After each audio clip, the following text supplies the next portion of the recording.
Let's bring my friend Tone in. Football Friday. Big Sales, how we feeling, sir? More happy here on a Friday, or are you starting to get anxious? No, I'm not quite there yet. I was telling Rob earlier, I actually feel pretty good this week. I feel pretty good about going into this game. I'm confident. Now come Monday, that's when the bullets start flying. Will any of the games this weekend, like if Dallas, San Francisco, and Detroit, they all win, okay? Does that put it more of an emphasis that you got to keep pace? Keep ahead of the chains here a little bit? Absolutely. You know, the thing is, whether we like it or not, I want to admit it or not, the Philadelphia Eagles got a lot of work ahead of them because they had to find a way to keep those teams at bay. As much as we don't want to take the Lions serious, take their schedule serious. Their schedule is one of the easiest out of all those teams who are supposedly contenders for the number 1 seed. The Lions, you know, all things considered, they have a better chance of winning out. But when I still look at their schedule, I don't think it's something that they should even overlook because I feel like they're a team that, yeah, they can go off for a 40-point game or a 35-point game, but at the same time, you know, they can only drop, you know, 6 points or 10 points. I mean, we saw it against the Ravens, right?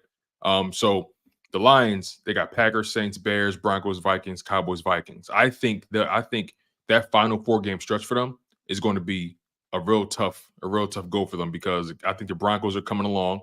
I think the Vikings are going to push them to the brink, and I think they lose to the Cowboys. So, or maybe the Cowboys lose to them. It all depends. But the fact of the matter is that final 4-game stretch is going to tell us a lot about them, especially when they face off against the Cowboys. So, I'm paying attention against the Lions because they're the closest to us.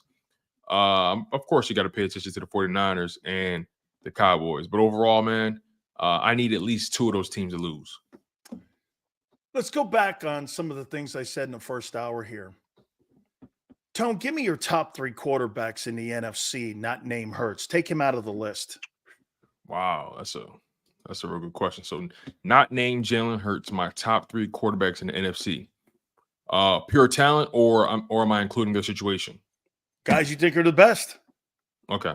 So, I have to go Jared Goff. Hold on, I'm going to write this down. Okay. So, let me see if you can get to 5 without Hurts. Okay. Not including Hurts. So, I got Goff, and then I have Dak Prescott, and then I have a very healthy Matthew Stafford. And then I'm going to go a healthy Kirk Cousins. Oh, no. They got to be playing. They got to be playing? Okay. Yeah. All right. Okay. All right. So I said Jared Goff. I said Dak Prescott. Then I'm going to go – I'll go Brock Purdy. Can you even name a 5? Derek Carr. Sure. Then Geno Smith. But Matthew Stafford's going to be healthy. He's playing this week, so I'll put him ahead of Purdy. So Goff, Dak, Stafford, Purdy, then Derek Carr, Geno. I mean, and then Sam Howell. Okay. Now let me do the AFC. Oh, man. Hang on. Mahomes. Got it. Can't do Burrow now. Right. He's out. So Okay. Mahomes, Jackson. So I would go Jackson. Trevor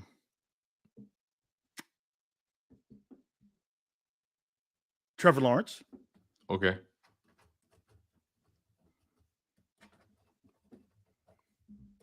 I think Buffalo's back in it now because Cleveland. They are. Cleveland and Cincinnati, they lose their starters. Yeah, Alan? man, that sucks. But yeah, you're right. Totally sucks. And would you put Tua there? Or would you put somebody else? Would you put Herbert there? Because they're back in it now. Listen, man, this may not be popular opinion. I think CJ Stroud is better than Tua. CJ Stroud. Okay, let's go. Okay. CJ Stroud, Herbert, you know. Okay, so look at this. Mahomes, Jackson, Trevor Lawrence, Allen, Stroud. And outliers, Justin Herbert. Herbert, Tua. Still, though, you still got to include him, right? Because he's still there. But to your point, though, it's a way deeper roster of quarterbacks in the AFC than the NFC. It goes without question. All the top tier first round prospects hang out in the AFC, whereas though a bunch of overachievers hang out in the NFC. It's so funny. You can't name 10 quarterbacks in the NFC. It's so easy to forget that Jared Goff was a #1 overall pick. It's so easy to forget. That's why he's not name Hurts. That's why he's 2. Yeah, that's a good point. And then Derek Carr, he was drafted in the second round? Yep. Derek Carr was second round. Yeah. Geno Smith was a first rounder, but he was Stafford was a first rounder. Stafford was a first rounder. Okay, Geno was a second rounder. Oh, Geno was a second rounder? Yep. Oh, no way. I could have sworn he was the first. No, go figure. Cat of West Virginia was second rounder. Let's see here. Jordan Love was a first rounder. Let's put him up there. Okay. My God. Now, do you get where I'm coming from here? No, now? I know exactly where you're going. Okay. Well, by the way, I want to do this one more time here. Mm-hmm. The Eagles are an outlier. Of course, yeah, they are. I don't look at that and look at them like this, but Jalen Hurts has no competition. Yeah, honestly, and I'm not even mad at it. You know what I mean? No, that's not an Eagle thing. No, yeah. I don't take it as a slight at all. Thing. Me personally, I don't take it as a slight because again, Tom Brady was able to chew on the AFC East his entire career. No one asked any questions. Aaron Rodgers was able to feast on the NFC North. No one asked any questions. I'm trying to think of another quarterback who had to deal with Brady. I said Brady. Okay. Montana in the West. What was Peyton What was Peyton Manning's division like when Peyton Manning at his peak? You think he had trouble with Colts? The Colts? I mean, you think Peyton Manning had trouble with the Jags? No, because that was Blake Bortles, right? And them kind of dudes. No, prior to that, he David Gerard, you know what I mean, and Matt Brunell maybe. Who else did they have over there? Who else? Yeah, Byron Leftwich. I mean, what was that? And you had the Texans in that thing too, right? But Matt Schaub, no. Yeah, that kind of shit. So Peyton Manning benefited from a weak division as well. It's not Lamar Jackson. Now Lamar Jackson on the other hand. I mean, now that they're both hurt, the Ravens just won the AFC North. It's no question. Do you know that guy's won 74% of his ball games? That's remarkable. That's remarkable. See, Lamar Jackson is a really good quarterback. My only I know he's doing what he's doing, but I'm really curious to see how they look in the playoff setting because I mean we know in the playoffs he doesn't really have the best. You're going against those guys you're playing. Hey, Tone. No, he has a smoother Lamar route Jackson's now. In the NFC, he's playing Jalen Hurts on a yearly basis in the NFC title game. Yeah, absolutely. I think the AFC Championship game is going to be Mahomes Jackson at this point. But again, I'm curious to see what would happen if Lamar. Let's just say let's just say Chiefs get #1 seed, Ravens are #2 seed. The Ravens will have to play the Texans. I'm curious to see what that quarterback. I'm curious to see what that quarterback duel looks like. That's a good game if you ask me. That's a great quarterback game. Do you think the Steelers and Texans now become? I mean, do you think the Steelers and the Bills, the Steelers' chances now of making the playoffs, in my opinion, increased exponentially? Absolutely. I think the Bills. Shit, I'll tell you something else, man. Aren't the Colts 5-5 right now? Colts are right there. Colts are 5-5. Texans 5-4. Raiders 5-5. Bills 5-5. Chargers 4-5. This helps the Bills. This helps the Chargers. Rodgers wants to play week after Thanksgiving. Listen, this helps the Broncos. Can the Broncos get hot? Can the Broncos get hot? How often do you see a conference where every team all the way down to the 14th seed can get in? Minnesota at Denver this week. I got Denver in that game. Me too.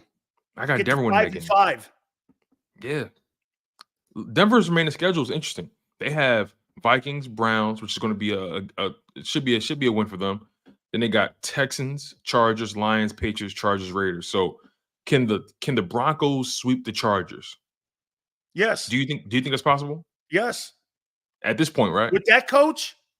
I think the Chargers are actually unraveling. Yeah, because that coach has lost the locker room. Because of the coach. Because I agree with you 100%. I think they're unraveling. Let me ask you something about Denver. Do you think that they've made that before we get back to the Eagles here? Do you think they've made that front office and everyone pause instead of saying that we got to get off the Russell Wilson deal and that we can't build something around this guy? Do you think they've slowed that talk up and they are now doing this, especially if they beat Minnesota and they're 5-5? Do you think that stopped that conversation? Yes. If I'm Denver, think about this, Sills. If I'm Denver, I'm looking at this, right? Cortland Sutton is a good wide receiver, right? And they were going to move him. But they were going to move him. He has 7 TDs on the season, Cortland Sutton, by the way. That's excellent. That's great, but I like Cortland Sutton. Maybe they get another receiver in there, but hear me out on this one. This may sound crazy, but hear me out. Can you imagine Russell Wilson with Saquon Barkley? Man, and they like to run the ball. They need to run the ball for Russell. Well, they want somebody like Alvin Kamara there, like Russell he had in New Orleans. That's the one missing piece. He needs a running game. Russell needs a running game. That Denver doesn't have, that he had, that made Breeze great with play action. They don't have like a Kamara back.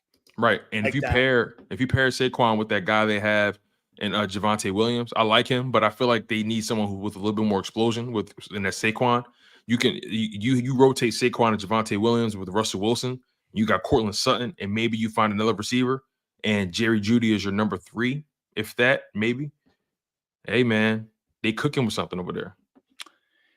Question for you here. What team has played a better schedule of teams that has prepared them for Monday's game? Eagles or Chiefs? Now, again, Chiefs 40-35 is the overall record of teams. They've played 4 playoff teams. The Eagles have played 3 teams over 500, 35-40. You've played Cousins, Tua, and Dak. Whereas the Chiefs have had the game plan again. I don't know what it is with golf, dude, but he beats Mahomes. Trevor Lawrence, Russell Wilson, Justin Herbert, and Tagovailoa that they've played. You see where I'm going here? I'm going here where I see where you're going. It's more the Eagles have had to fight themselves. Yeah, I think internally, whereas the Chiefs have had to play teams. I mean, look, like you said, so they lose to Denver. That loss don't look that bad now, dude. And the number 2 seed in the NFC are the Lions. We're not talking about shitty losses here. We're talking about they didn't have Chris Jones and they didn't have Trevor Lawrence in that Detroit game. Right. And now all of a sudden that Denver game doesn't look that awful. They beat Denver earlier too. They've already played Denver twice. That's true. You know, based off of it's so funny, right? Based off ESPN's metrics, so far the Chiefs have had the slightly more difficult strength of schedule through the first 10 weeks. That's of the season. To this point, yes. Right to this point. That's obviously going to flip once completely. the Eagles next month and a half, that'll completely go Eagle side. Exactly. Now, where it gets interesting is you brought up a lot of good points, right? Although the Chiefs have played the better quarterbacks in Trevor Lawrence, and they've also faced Goff. They played Kirk Cousins when he was healthy. More winning teams too. They played Russell Wilson, Tua, all that kind of stuff, right? You know, on the Eagles side, they played Kirk Cousins. They played Matthew Stafford, Tua, Dak. I think the Eagles have had a steeper uphill climb because I think not only have they had to go up against top tier defensive minds, defensive coordinators, I also think they've had to battle a lot of things internally, such as injuries on the defense side of the ball, a large turnover in your coaching staff. You have a new OC, a new DC, a new linebacker coach, a new DB coach. What did you just say it, Tom? The defense is not as good as a year ago. Say that one more time. Just say it. The defense isn't as good as a year ago. Oh no, that's a fact. But, I mean, but that's something to have to overcome. yes, That's the internal absolutely. stuff I'm talking about. Yes, Whereas yes, Kansas absolutely. City is getting better since the Super Bowl. Mhm. The Eagles, they're not rebuilding; they're retooling on the fly. Yeah, you can make an argument that on But I think that's offense, harder to do. you can make an argument on offense. The Chiefs are dealing with the same issues as last year. They didn't have any dominant wide receivers last year. You know what I mean? You can make an argument. You can make an argument. The only change from the Chiefs is their defense has gotten better. Yeah. Whereas though the Eagles, their defense has gotten worse, but their run defense has gotten better. So there's, you can split hairs all across the board. But if I had to say who had the steeper uphill climb, I'm going with the Philadelphia Eagles. So you think they're more prepared to play on Monday because they've dealt with more adversity than what the Chiefs have had to deal with all the players and coaches and everything, that all things being together? You think they've had a tougher road than what Kansas City has had? Yes. On a weekly basis? Yes. Because it's more internal. Yes. And I think that's harder to fight rather than external. All right, let me show you this. And tell me if you agree or disagree. I think Patrick Mahomes has improved more this year than what Hurts has improved. Interesting. And here's why. Okay, I'm listening. There's nobody there. They're 7-2. They beat you with nobody. Kelsey's not a nobody, but look at his numbers. Right. And yet they're the top seed in the AFC. They have the least amount of talent. Do you know that they don't spend more than $2 million on their backfield? And they have no money spent at wide receiver.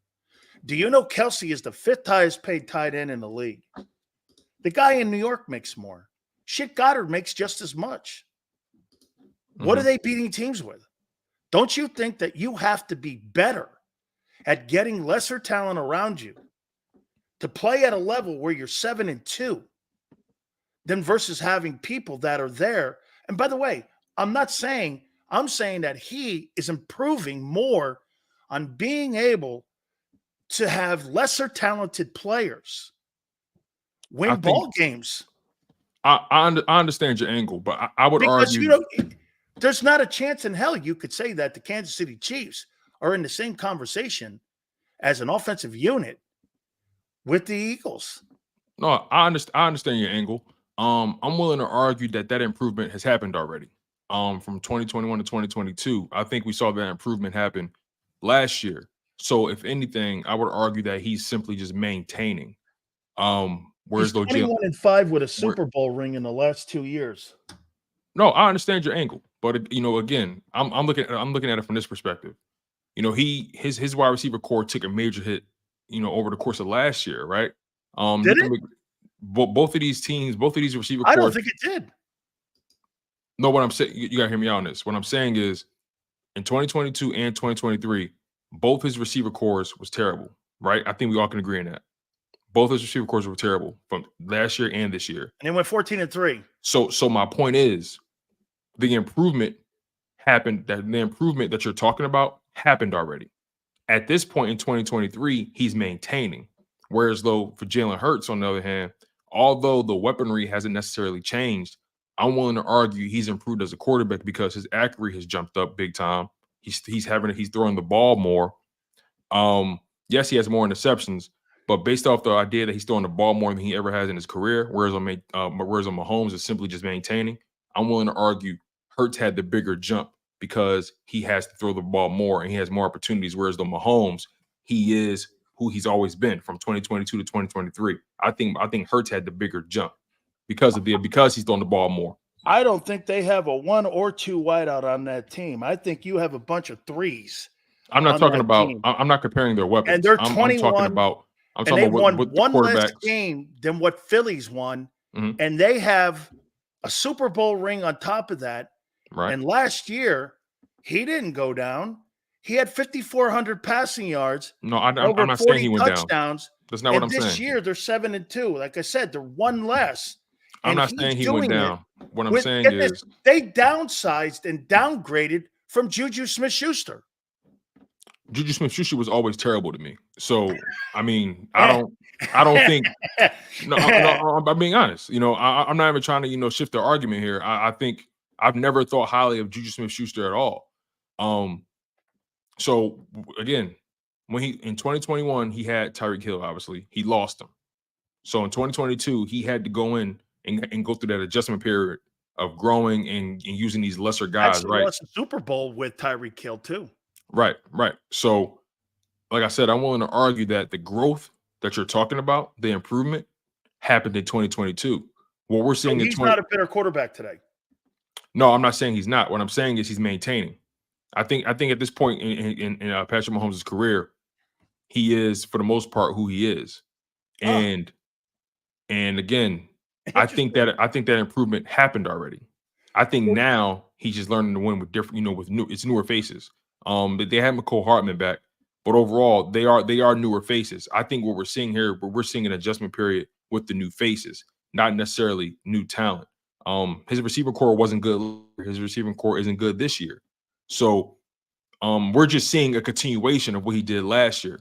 Jalen Hurts, on the other hand, again, because he's throwing the ball more and he's putting the ball more in turnover-worthy situations, a guy like him who completed 66% of his passes last year, that's jumped to 69% this year.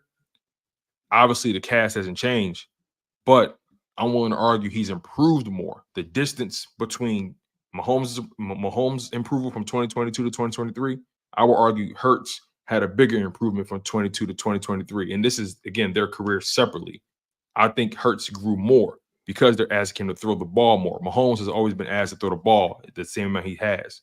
So I think Hurts has improved more. Mahomes' growth helps him, or do you think that that's not a factor, or do you think that the fact that Mahomes has lesser talent than he did 2 years ago around him? Say it again. He's still winning the same, like you said. You know what he's maintaining? He's maintaining the 1-loss record and championship appearances with lesser talent. Exactly. And doesn't that mean he's getting better as a quarterback, seeing more things? Like, here, let me give you an example. Maybe more comfortable, but I think he showed us he can do it already. So do you think he's already Brady got better as he got older, or do you think he just maintained? I mean, when you get to a certain point in your career, he's on the top of the mountain and he's riding that mountain. When you get to a certain point, I mean, there's no one above him. So you don't think you get better as you get when you're Jordan or Brady or any of these other guys, you maintain? No, that's not what I'm saying. I'm making it pretty clear what I'm saying, but I know what you're trying to do. It's all really good. Okay. Well, because I think what he's doing with nobodies and winning games and championships and Super Bowls with lesser players. I'm not diminishing that though. Oh, but what I'm saying is that he don't have AJ Brown. He don't have Devontae Smith. He doesn't even have that Olame kid. Nor does he. I think the Swift kid and the Pacheco kid are kind of the same. He doesn't have the O-line like that. I'm not arguing that, though. He has a very good O-line, not a bad one. I'd say it's top 5. The kid Orlando Brown has done a nice job this year for them. I just don't like when I look at the Kansas City Chiefs. If Patrick Mahomes is not on that team, that Kansas City football team's in the top 5 picks in the draft. No, if the Eagles in the NFC lose Hurts because the NFC is in the shape that it's in, they're probably a 500 team. So what exactly are you asking me? Are you asking me? No, I'm asking you. You're saying that Hurts is growing more than what Mahomes did the last 2 years. I'm saying that guy is maintaining with lesser talent around him. That's literally what I just said. More numbers. That's literally what I just said. No, he's. What are you saying? No, you said that Hurts is growing more. I said Mahomes, because he's already dealt with these circumstances last year, the growth has already happened. At this point, he's maintaining. That's what I said. Okay. Now when it comes to Hurts, on the other hand, because they're asking him to throw the ball more, because remember, he only threw the ball like 430 times last year. So they essentially had guardrails up. Now that he's asked to throw the ball more, now you're really seeing how good of a quarterback is he. And because of that fact, I think Jalen Hurts' growth I think Jalen Hurts as a quarterback has grown more than what Patrick Mahomes has had to grow, because he's already dealt with these circumstances last year. This is the first time Jalen Hurts has been asked to throw the ball this much in his career. Whereas the Mahomes, this would be the second year he's dealt with these current circumstances. So I think he's already reached that point that you're talking about. He's maintaining it. Now, I'm not denying he's not growing. That's not what I'm saying. I'm saying Hurts has grown more because of his circumstances, whereas though Mahomes has dealt with these circumstances already. It'd be different if Jalen Hurts was being asked to throw. If Jalen Hurts threw the ball 600 times last year, that'd be something totally different. But he did it. He threw the ball like 400 times last year. So I'm looking at it from that perspective. He's asked to throw the ball more. People have questioned his ability to really operate a passing offense. He's showing that he can do that. Mahomes, no one questioned the talent, but people were curious. How would he look without Tyreek Hill? He showed you he can win the Super Bowl without Tyreek Hill. He did that in 2022. Now in 2023, he's simply maintaining what he's already proven. Okay, how about this? Who's had more of a consistent season, Mahomes or Hurts this year? Who's had more of a consistent season this year? That's a good question. They both have 8 interceptions. That's a really good question. They're both completing their passes at a high clip. I think they both have very similar passer ratings. Mahomes has a 96.7 passer rating. Jalen Hurts has a 97 passer rating. Mahomes has 17 passing touchdowns. Hurts has 15. If you want to include the rushing, that's 22 total touchdowns to Mahomes' 17. Hurts has 2,300 passing yards. Mahomes has 2,400 passing yards. I mean, they've both been very consistent, in their respective situations. So, I mean, I can't really determine who's been more consistent. Okay, I love this. Look, I love this kind of conference. This is one of my favorites. I love. And they're both leading their conferences. They both have been consistent from last year to this year. They both have literally kept the status quo.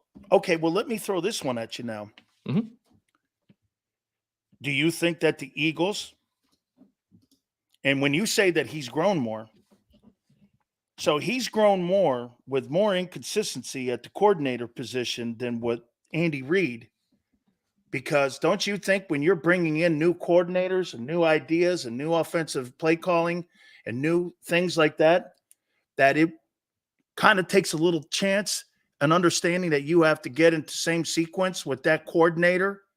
And don't you think that slowed him a bit up? This guy's had Andy Reid for like 7 years. Right. Peyton Manning had Tom Moore for 11 years in New England or in Indianapolis. Right. He had one play caller. And that was communication, consistency, and continuity. And that's why I'm saying here, when you bring in new voices in someone's ear, so you think he's overcome that also in the fact that he's grown more, even though this is now his third coordinator in 2 years, or his second coordinator going on 3 years now? Yeah, yes, that's the second coordinator in 3 years. Versus Andy Reid being in Mahomes' ear the entire time. Consistency can breed comfort. Inconsistency. I like that Kansas City comfort. No, of course. I mean, that's the gold standard. But when you put a guy in a situation where he's constantly forced to have to readjust who he's talking to, that can definitely influence your growth. I think Jalen Hurts, because of having the 2 different coordinators over the past 3 years, I think he has some growing pains earlier on. But I think we're seeing it, especially at this point in the season. And I think he's overcome it. I think he's overcome it. And not many people can do that. No. You know what I mean? Right there, Tone. Can I tell you, look, right there, what we're talking about here. Mm-hmm. When Frank left the building, so did Wentz, really. And John DeFilippo. I want to give him credit as well. Okay. The quarterback coach. When those two guys left the building, Wentz should have left with them, because the only thing that was left behind was a shell of the guy. He couldn't, like you just said, he couldn't overcome it. Yeah. Yeah, you're absolutely right. And here's the funny thing about it, right? Carson Wentz going to North Dakota State and all that kind of stuff, and white guy beer drinking, being the big man on campus and all that kind of stuff. Everything has always been pretty much given to him. He's always been the bigger guy, the stronger guy, right? So you finally get to the big leagues, you get to the NFL, and you're put in a situation where everything isn't perfect and everything isn't comfortable, right? He's never had to really deal with so much change. The first time he's dealt with change throughout his entire life, he shriveled. Whereas Jalen Hurts, Alabama getting benched, you know what I'm saying? Having new coordinators, transitioning from Alabama to Oklahoma, all that kind of stuff. And then coming to the league, you're drafted second round by the Philadelphia Eagles. You're behind Carson Wentz, a guy who didn't take the time out to really try to, show you the ropes. And then you're a part of a 4-11-1 season, and then the team battled injuries, and you're coming back, and you have to prove that you're the guy. And your head coach gets fired, and they hire Nick Sirianni. And then you have your coordinator for 2 years. You finally reach that pinnacle, and all of a sudden he gets a new job. And all Jalen Hurts has had to battle so many ebbs and flows of his career in the NFL and in college. Yet all he's done is this, slowly, but it's been slow. It's been steady. All he's done is this. So no, he has there's no swings like Allen. Michael just brought a great point up, and I love the point. Why don't they, instead of having these movable chairs at coordinator, like they have with Jeff Stoutland and like they had with Tom Moore or even Josh McDaniel in New England for Brady for all them years? Why don't they have one guy? And to me, Tone, you want to have this guy continuing to grow and the offense continuing to grow, and for him to have a guy in the building. Get this, Lamar Jackson had a really good coordinator. I don't know what the hell they're talking about. I mean, the guy won the unanimous MVP, but they added a new guy in the mix. He looks better, though. No, a little better. It has. Right. However, but to your point, though, it wasn't the worst. It wasn't every year or 2 and 3. Right. Shouldn't the Eagles be more cognizant if they want this guy to grow, instead of having coaches coming in and out of his ear like that and not being able to help him grow? Because again, I think I think one of the reasons Patrick Mahomes is because Andy Reid is in his face and in his ear every single day. I agree. It's so funny you bring that up, right? That's why I've kind of been against hiring these young coaches, because what you're doing is, although you consider yourself staying ahead of the curve in terms of understanding coaching talent, what you're doing is you're putting yourself in a bind, because all these young guys eventually want to be head coaches. And by you constantly focusing your attention on young hires rather than guys who are experienced, they've made their money or they're settled, you know what I mean? They're comfortable being coordinators. When you hire these young guys, you put yourself at risk at losing them to other teams. That's the risk. That's the cross you bear when you hire young coaches. They all want to elevate. They all want bigger roles, bigger jobs. It's in real life. Young people, they always want the next hottest thing. We always want to improve. We want to elevate. We want to move to a new state, move to a new city, take on new opportunities. When you're older and you're more solidified in what you do and what you want, you don't move as much. You tend to stay. You tend to stay where you're comfortable, right?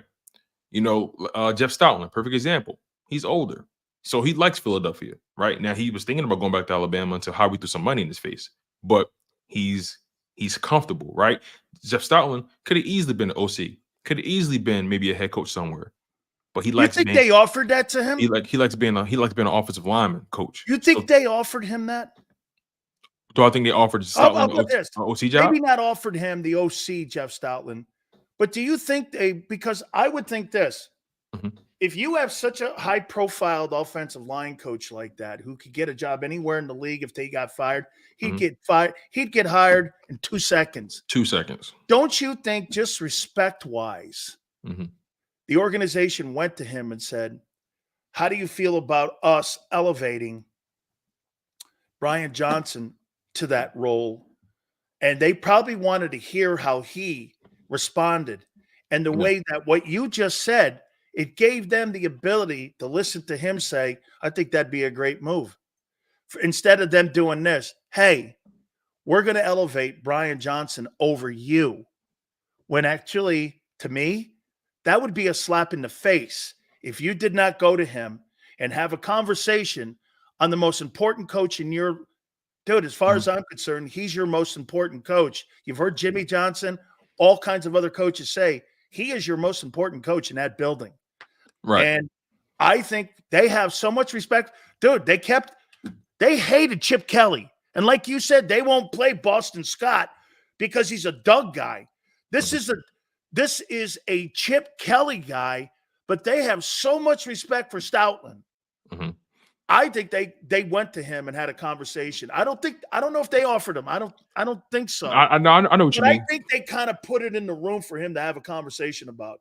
Think about it like this. Stoutland has survived. Wouldn't you? Hear me out. think about this. Stoutland has survived 3 different head coaches. 3. Crazy. So his greatness. So he made it through the Chip Kelly era. They brought in Doug, and then he brought in Nick. I have no doubt in my mind, because at the end of the day, if he doesn't see the vision, if Stoutland doesn't believe in what they're doing, he just leaves. But there's clearly, I take it as they're having conversations with him, saying, "Hey, Stout, this is our plan." You know what I mean? Think? What do you think? You know, and trust me, trust and believe. If Stoutland, also if the money wasn't right, but money aside, if Stoutland did not believe in what Nick Sirianni was talking about, if he didn't believe in what Doug Peterson was talking about, he would have left when Chip did. So I believe he went back to Alabama. Exactly. And he almost did. He almost did. But I strongly believe that they have done a good job in making sure he's financially taken care of, but also doing a good job in making sure he feels important. You know what they did also? Originally Jeff Stoutland, he was only the offensive line coach, right? But you know what he is now? He's not only special assistant to the head coach. He's not only He's not only the offensive line coach. He's the run game coordinator, and he got that role in 2018. More money, which means more money and more power, and more power, and more. Get this. That means more involvement in the game plan. Exactly. Because again, he was going to leave prior to 2018. He was going to leave in between that whole Nick Sirianni, Doug Peterson transition. He was going to leave. But then they said nah. Actually, as a matter of fact, he got that title the year after they won the Super Bowl. So they knew he was going to leave around that point. He was so close.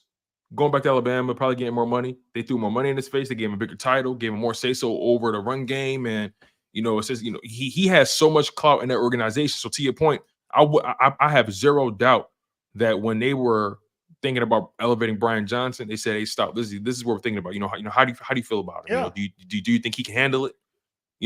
Because Stoutland, after being the interim head coach of Miami at one time, he said, "Nah, I don't want to do this ever again." He was like, "Nah, I'm good."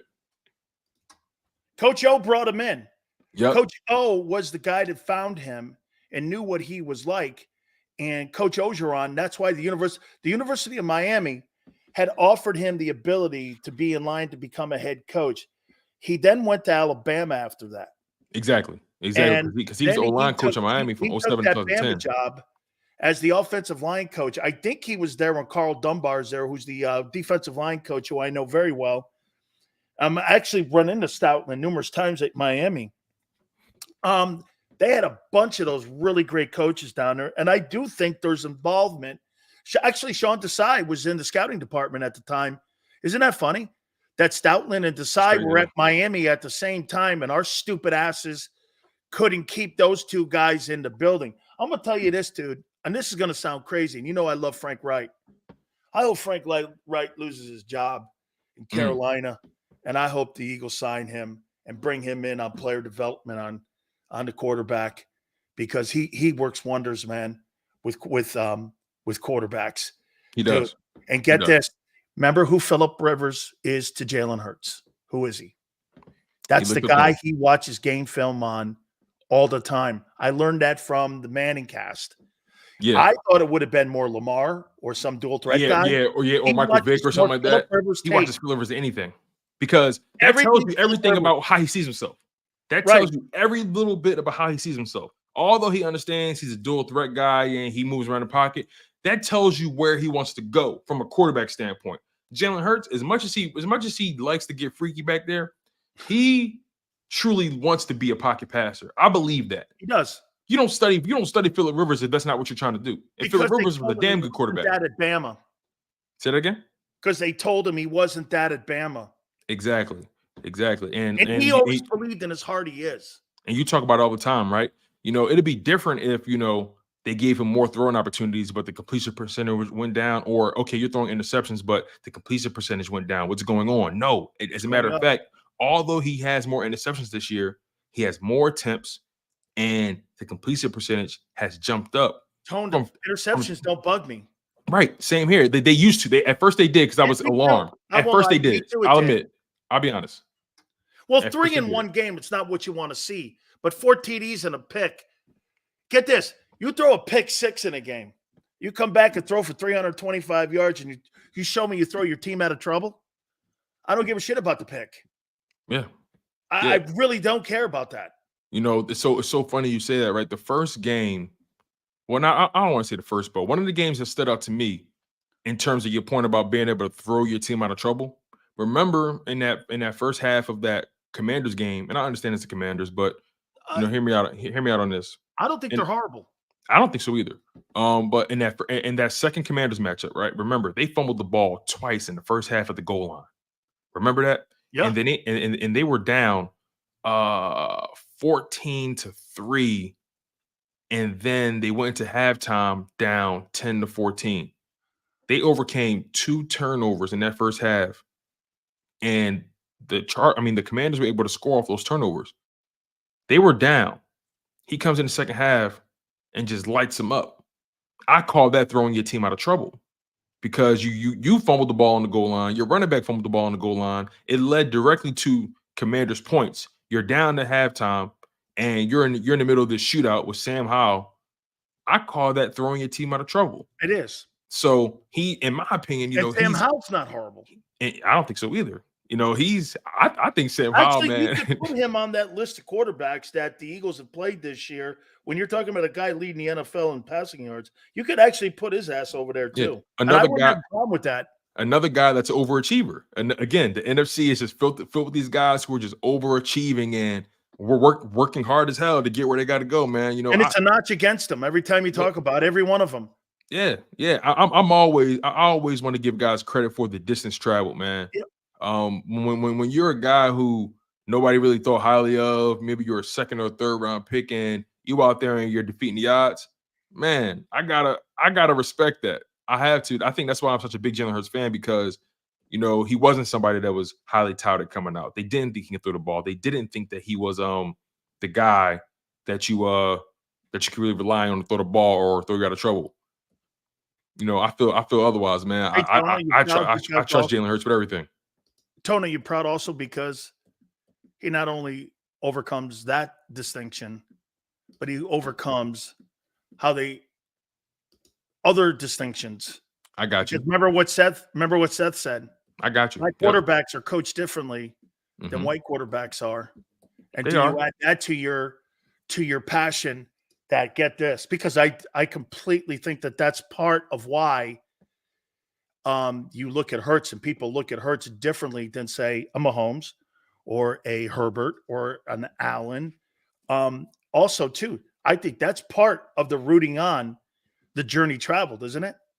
Yeah, you know, I won't deny it. You know, the reality is, you know, black quarterbacks, they gotta prove it a little bit more. They don't have as much grace, and the money has nothing to do with it. Yeah, money doesn't have anything to do with it, because you know, I know I've seen plenty of people get paid a lot of money from their companies, and they still get treated differently. You know what I mean? The money don't mean anything. So to me, when you're a black quarterback in the NFL, you get fired quicker. That's a good point. That's a good point, man. The more invested in you, the more invested in you, the less I don't get the return quick. I'm firing your ass. Yeah, because guess the this, thinner the ice. Hey. The thinner the ice, man. But yeah, Jalen Hurts, man. Again, this is gonna, regardless, you know, this is a good talk, because this is going to be a huge matchup on Monday. Huge matchup. Now, regardless of how many may feel about Mahomes' skill set versus Jalen Hurts' skill set, these guys are maximizing their situations to the best of their ability. And I got to respect that. And again, a guy like Jalen Hurts, who would have thought he'd be completing 68, 69% of his passes in the NFL? I know a lot of people didn't. Didn't you give, I mean, when Patrick Mahomes got drafted out of Texas A&M, I went like this. Who is this guy? Who the fuck is Patrick Mahomes? I'm like, who? I swear, I'm like, who is this guy? Well, I mean, they didn't have a winning record down there with him. Yeah. Wasn't it the coach that was in Arizona that was his head coach at Texas A&M? Yes. Yeah, you're right. They didn't win. Record in Lubbock. And I'm like, who's this guy? They didn't win. You're right, man. His rookie year, he only played one game, man. Went 22 for 35, completed 62% of his passes, 284, one interception. He only played one game in 2017. And then he came out like gangbusters in 2018 and just went off. So, yeah, man, sometimes I'm a firm believer. It's not where you're drafted, man. It's where you go. Oh, yeah. It's where you go. Going to Kansas City with Andy Reid, Hey, I got. Can you imagine him in Chicago? Can you imagine Mahomes in Chicago? Oh God, we would never know who this man is. No way. I don't care what anyone says. That's a place where you go and die. If you're a quarterback, they're in New York with the Jets. That's another place you go and die. Okay, a couple last questions here. Let me hear. Here's one for you. Do you buy in the revenge stuff and the, I mean, maybe for the fans. What is that? Jason Kelsey's what? Did I see something that he's 0-4 versus his brother? So he's 0-4 versus his brother and Andy Reid, the guy who drafted him. Right. Yeah. He hasn't won any of. He hasn't won a game against Andy Reid. Do you buy into any of that? They're human, right? So I try to think that they can't help but to scratch that itch. That'd be a revenge game. Yeah. Just so you know, let me bury your lead. I'd want some ass on Monday. No, me too. If there was somebody that let's just be honest, right? It doesn't matter what profession you in.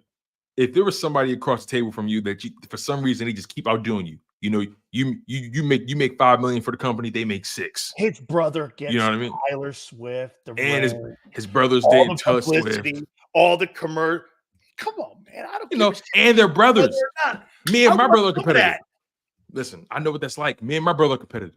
You know what I'm saying? Anything I do, my brother wants to try to one up me and vice versa. So even it's not personal, but it's my brother, and I want to whoop his ass. It's being competitive. There's nothing, hatred to it. Yeah, Brian Johnson. He said, we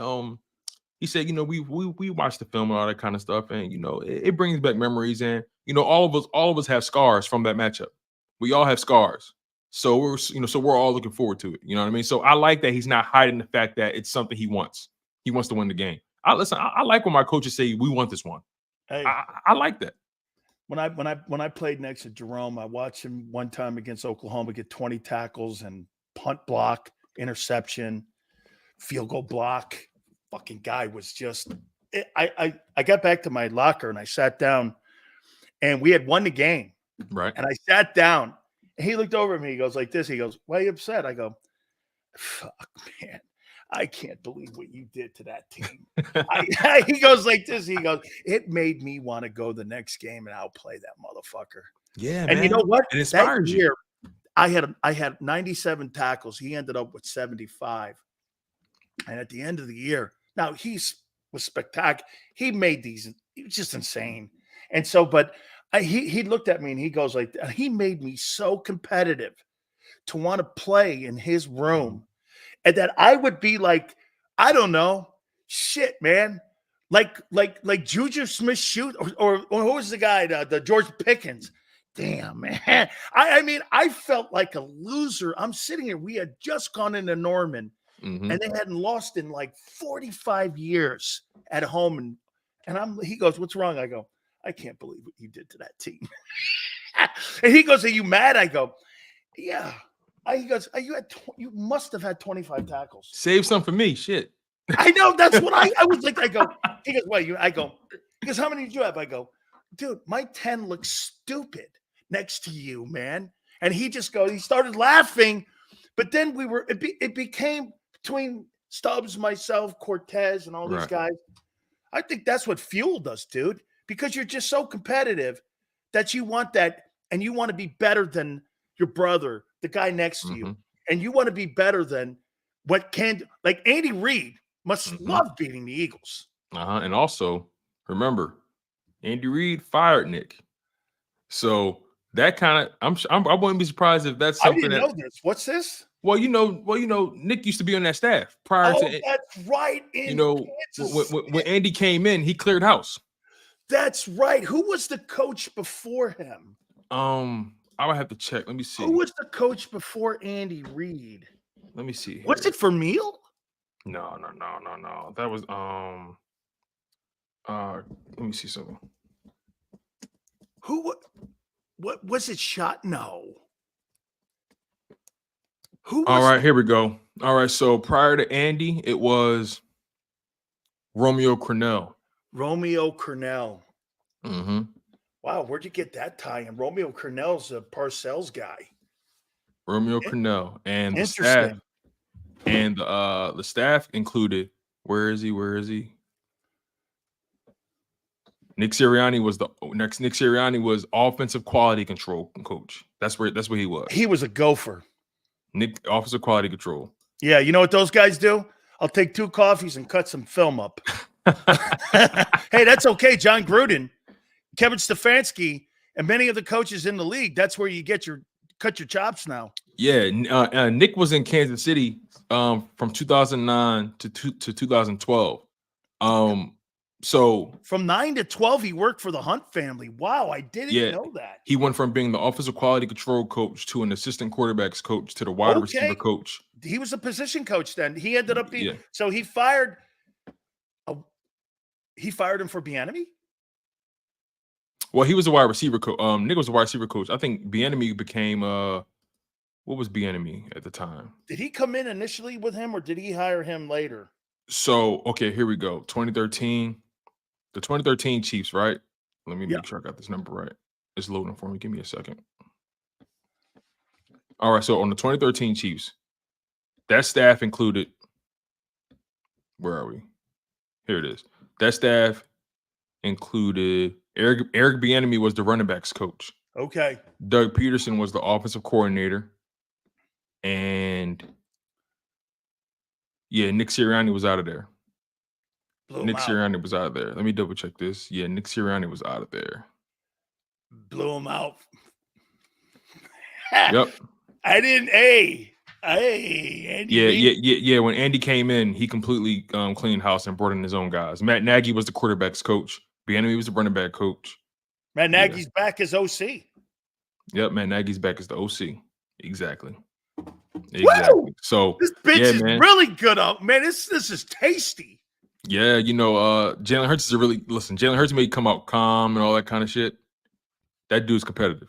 Hey, he's competitive as hell, and I want my quarterbacks to be competitive. That was Carson Wentz's problem. He wasn't competitive enough. Jalen Hurts came in and he got soft. So, I like my guys. That keep their head down. They stay competitive, and they bask in the glory. I like this kind of guys. Carson Wentz is the guy you see at Chuck E. Cheese. Okay. He's a guy that likes getting like Happy Meals with toys in them. He's the guy. He's the guy at Chuck E. Cheese that you give your tickets to and he gives you the prizes. He's that guy. Yeah, he's the weirdo back there. Yeah. Hey, look, I want some fries with chili on them. Go get them for me, Carty. All right, Hoss. Appreciate it, man. Absolutely. Hey, this thing's tasty. I didn't know that about Nick getting blown out. Nick was on KC first, and then Andy came in and dude, put him on the chopping block. Got rid of everybody. Damn right, there's some. Hey, I'd like to ask Nick that. Nick met his wife in KC. How does it feel, Andy, firing your ass? Nick met his wife in KC. So, By the way, his daughters are hilarious. Amazing. Hilarious. You see her when she's like doing all the things and shit like this. And you know how many times I've watched that video? Probably 100,000 times where she's doing this. And she's doing all this, and then he goes over like this, Taylor. He's like, all right, settle down. Like a really good dad, man. Yeah, really. That's it's gonna be a good game. Still, it's gonna be a good game.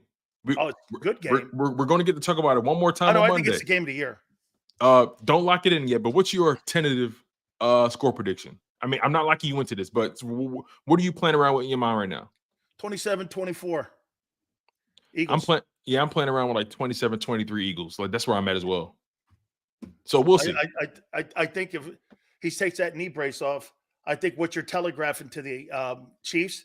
Let me just tell you why they told what they told the public with that. It's just such great smoke signals coming out this week. The Philadelphia Eagles have had the best smoke signals since I've covered this team. Did you see Hurts in the press conference? Did you see him? Press conference Wednesday was exceptional, his best ever, and the smoke signal. The brace is off. Listen, okay. I ain't seen Hurt smile that much in a press conference in a long time. So we're gonna see what happens. Smoke signal. Hey, KC, the brace is off. Is he gonna run more or not? Stay tuned. Bro, it's gonna be a hell of a game. It's hell the of a game. Best smoke signal week they've had. Yeah, man. It's gonna be cool, man. And that they're raising that banner. So we're gonna see how this thing play out, man. Oh man, you see that Kansas City championship flag waved. Everybody in Philadelphia is gonna go, fuck that thing. I'm gonna wipe my hair. Here's people on Broad. I'm going to wipe my ass with that thing. And then you know what I'm going to do? I'm going to eat your ribs, and then I'm going to date your chicks and go back to South Philly. How you doing? All right? Tone, appreciate it, brother. Thank you so much, man. Great talk. You got it. That's our friend Tone. We're going to talk to our Hall of Fame man, Jason Cole here. Some NFL news going around. We'll talk about the entire league with our friend. Don't forget, Happy Wingsgiving from Hooters. Our great friends are going to do something for the month of November for you. Each and every single location from the Northeast area down, from Rhode Island through Jersey down to King of Prussia, are going to give you an opportunity to have a daily special each and every single day. $2.99 Coors Light drafts, 25 cents goes to a local charity. Again, the calendars are out. 2024, 9 of the girls are featured in it. There's $100 in gift coupons that are in that calendar. NortheastTutors.com. That's NortheastTutors.com. Lunch specials, Monday through Friday, 11:30 to 3. Boneless wings. Happy hour, Monday through Friday, 6 items, $6, 4 to 6. Don't forget, Wing Wednesdays, 1983. Kids eat for free on Saturdays. And Military Mondays, 20% off for our great military men and women. That's NortheastTutors.com, NortheastTutors.com. And do me a favor, tell them Big Sil sent you.